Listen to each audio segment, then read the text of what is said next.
दर्शकों, आप सभी का बहुत बहुत स्वागत है हमारे सितारे ज्योतिष में।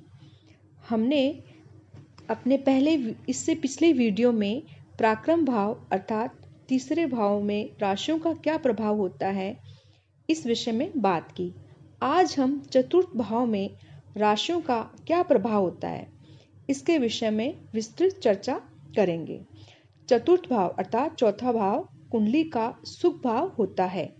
इससे जीवन के सुख जुड़े रहते हैं। चल अचल संपत्ति और वाहन, भूमि, माता का सुख और मन की क्या स्थिति है, इसका विचार भी इसी भाव से करते हैं। और ये कुंडली का केंद्र भाव होता है। इस वजह से ये ज़्यादा महत्वपूर्ण हो जाता है। अब आगे बढ़ते हैं और अपने विषय पर आते हैं। इस क्रम में सबसे पहले हम मेष राशि को रखेंगे। अगर चौथे भाव में मेष राशि हो तो व्यक्ति के भूमि का सुख बना रहता है। उसे जमीन लेकर स्वयं का स्वतंत्र मकान बनाना ज़्यादा लाभदायक रहता है। ऐसा जातक अंदरूनी रूप से थोड़ा गुस्सैल होता है और इसे माता से ज़्यादा लगाव नहीं रहता है। भूमि का क्रय विक्रय या उससे जुड़े हुए वह कोई काम कर सकता है। वाहन का सुख ठीक ठाक ही रहता है। इसके पास मशीनरी आदि काफ़ी मात्रा में होती है और ये मेहनतकश जातक होता है। इनको जीवन में सुख जो है 40 से 45 वर्ष के मध्य प्राप्त होता है, जो स्वयं के द्वारा अर्जित होता है। अब हम आगे बात करते हैं वृषभ राशि की। अगर वृषभ राशि चतुर्थ भाव में हो तो ऐसा जातक उच्च कोटि के वाहन का स्वामी होता है। इसकी चल अचल संपत्ति एड एजेंसियों के माध्यम से, चलचित्र या किसी व्यवसाय, इस तरह का जो व्यवसाय होता है उसके माध्यम से ये अर्जित करता है। इसके पास खुद का सुंदर मकान भी होता है। इसके जीवन में मित्रों की कमी नहीं रहती है और ये मन से वणिक प्रधान होता है। हमेशा पैसे कमाने की जुगाड़ में रहता है। माता के साथ इसके संबंध ठीक रहते हैं, अर्थात हम कह सकते हैं कि अच्छे रहते हैं। अब आगे बढ़ते हैं और चर्चा करते हैं मिथुन राशि की। यदि चौथे भाव में मिथुन राशि हो तो ऐसा जातक चतुर मन का स्वामी होता है। संपत्ति की ओर से संतोषी प्रवृत्ति का होता है। सिद्धांतवादी होने से यह संपत्ति पर ज़्यादा खर्च नहीं करता है। इसकी माता गुणवान और सामंजस्य स्थापित करने वाली होती है। अब आगे क्रम में कर्क राशि की बात करते हैं।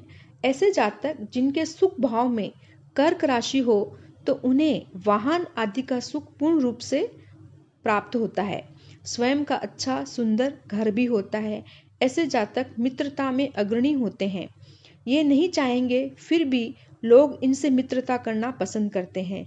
ये व्यवसाय माध्यम से चल अचल संपत्ति बनाते हैं।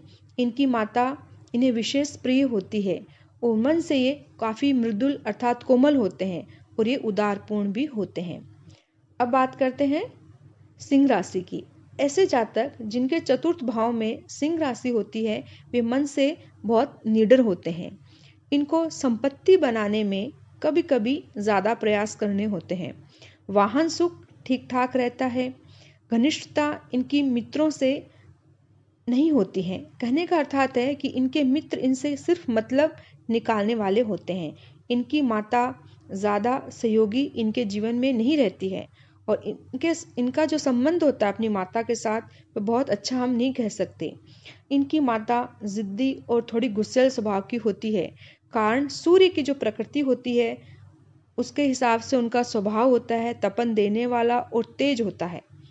अब आगे बढ़ते हुए बात कर लेते हैं कन्या राशि की। अगर चतुर्थ भाव में कन्या राशि हो तो जातक मन से वणिक, चतुर और मेधावी होता है। सुख साधन जीवन में उसे जरूर प्राप्त होते हैं और इनके मित्र उच्च कोटि के होते हैं। इनकी माता बुद्धिमान, शीलवान होती है और धन संपत्ति जो होती है जीवन में अच्छी मात्रा में अर्जित करते हैं। आगे क्रम में तुला राशि। अगर तुला राशि हो सुख भाव में तो जातक जन्म से ही सुख साधन मिलते हैं। वाहन सुख बचपन से ही उसे प्राप्त रहता है। जीवन शैली विलासितापूर्ण रहती है। इनकी माता भी विलासितापूर्ण जीवन व्यतीत करती है। ऐसा जातक वणिक प्रधान मन से तो रहता है और उसके चल अचल संपत्ति भी अच्छी मात्रा में रहती है। अगर स्थानाधिपति कुंडली में शुभ भाव में हो या फिर बली हो तो ऐसा जातक अपने जीवन में जनता की सेवा जरूर करता है। कहने का तात्पर्य है कि यदि वह जातक राजनीति से जुड़ता है तो नेता अवश्य बन सकता है। अगली राशि है वृश्चिक राशि।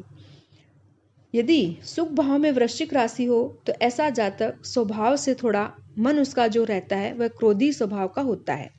उसके सहोदर उसके मित्र भांति होते हैं। इसे छोटे लोग अति प्रिय होते हैं।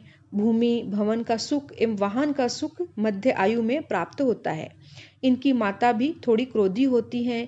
इन्हें जीवन में मेहनत से ही सब कुछ सुख साधन जो भी होते हैं वे प्राप्त मेहनत के द्वारा ही होते हैं।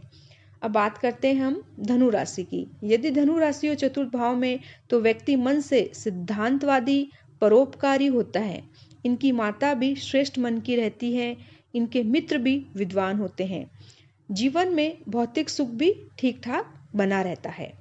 अब आगे बात करते हैं मकर राशि। अगर सुख भाव में मकर राशि हो तो जातक सभी सुख जीवन में उसे प्राप्त होते हैं। सुखेश लग्नेश का मित्र होता है और सुखपूर्वक जीवन को ये जीते हैं।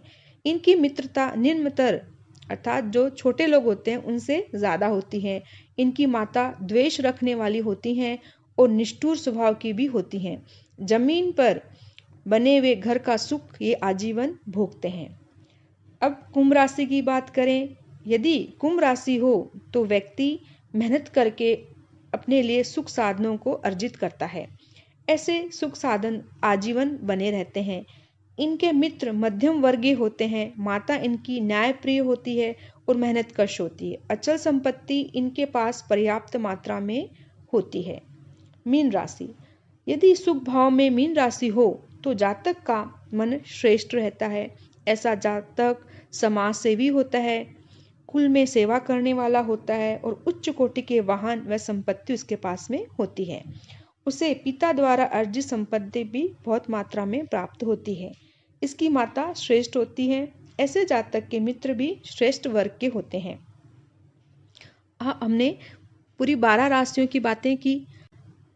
हम अपने अगले वीडियो में पंचम भाव से संबंधित राशियों की क्या प्रकृति होती है उसके विषय में बात करेंगे। तो आज हमने ये सुख भाव के विषय में जानकारी प्राप्त की। इसका क्या महत्व है, ये हमारे जीवन को किस प्रकार प्रभावित करते हैं। सब राशियां जो सुख भाव में जो राशियां होती हैं किस प्रकार से हमें प्रभावित करती है हमारे जीवन को। तो आशा करती हूँ कि आपको हमारा ये वीडियो पसंद ज़रूर आया होगा। आप इसे लाइक कीजिए, शेयर कीजिए और हमसे इसी तरह जुड़े रहिए। धन्यवाद। नमस्कार।